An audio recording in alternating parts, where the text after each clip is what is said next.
Congratulations, guys, with winning the comp. Thank you. Looking at you tonight, I was wondering, so you are professionals to the point where everything is so rehearsed and kind of knowing your routines throughout the years so well by now. And I wanted to ask you, at what point where is for you the artistry and where for you is a sport? I know it's a very loaded type of question. You know what I mean? The sport is at a competition itself, Okay. and artistry starts 2 or 1 day right before the competition. When Viktorija is saying, "Hey Nick, we have a competition in a few days. Let's change routines." Okay. But okay, so since you're dancing the routines for so long, is that a sport aspect that you don't change them? Because as an artist, maybe you want to change them all the time, or very creative person. I know you are very analytical and very, you like your schedule.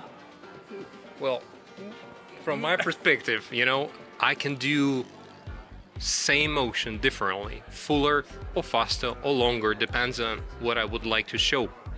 Okay. In Viktorija's case, she might not like the piece at all, so she don't want to work on that. Okay. I think I'm more of an artist and very little sport.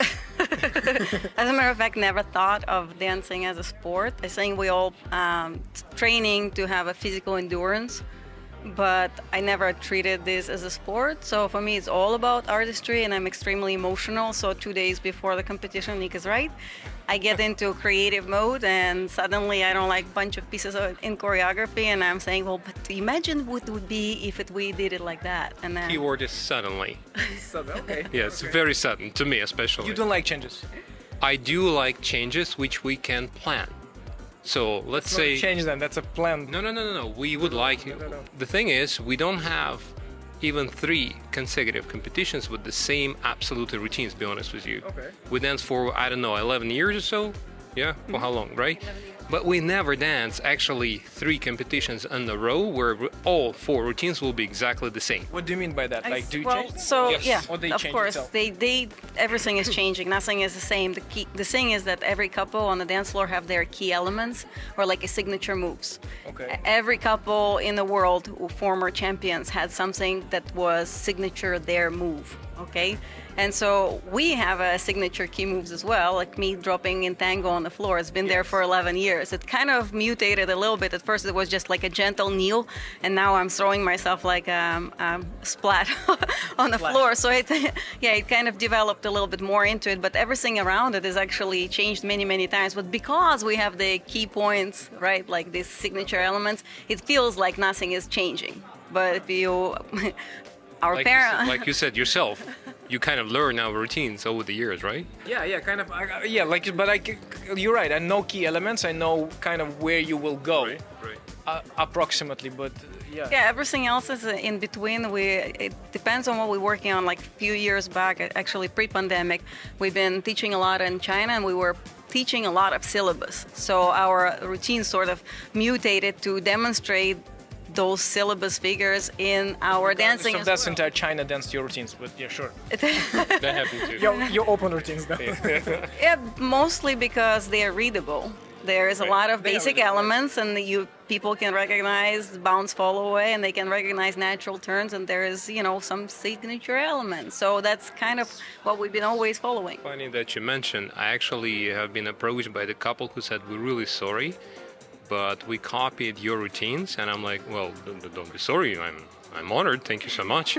And they said that they do our routines because they were easy to copy, so they were able to dance it right away. Oh, but my question is for you was really about really artistry, because it's a very tough kind of a borderline, like as an artist, right? So you're in this for so long now, and what do you want to basically say? Like 10 years ago, you were fighting for the title. It was very different emotionally. Now, when you're practicing, even I'm not talking even about comp, because that might be not every day is like good. But when you in the practice room, like what do you want to say with that type of art? Well, I dance with the emotions, I guess, like whatever I'm channeling in a moment. Life is changing. Sometimes we have a challenging moment, sometimes we have a loss, we have celebrating moments, And for me, dancing being always the route of expression, like not finding the right words to express how I feel. You know, some people are just like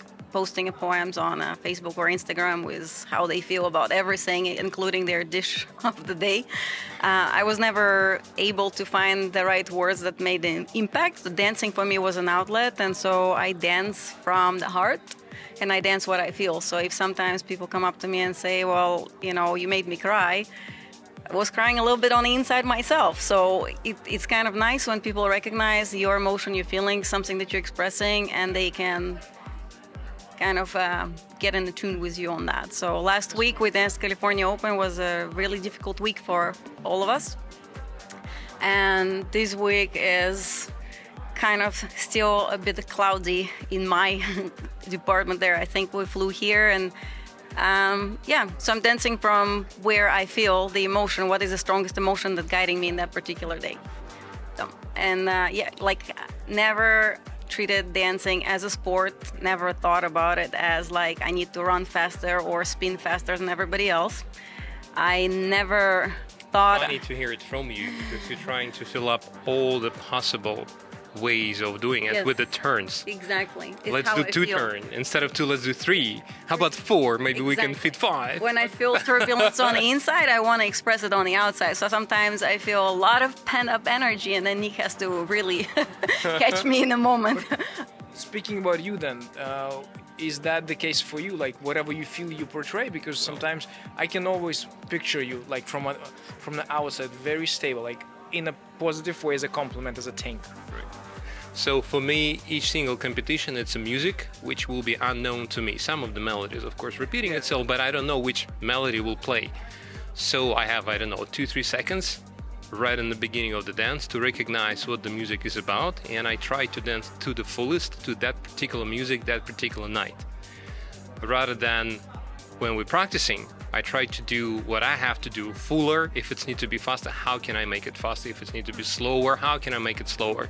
If it needs to be, still, how can I make it more still? Yeah, so kind of athletical / mechanical perspective. Yeah, I guess. Right, but at the comp... Polishing the craft. Right. But at the comp, just follow the music theme.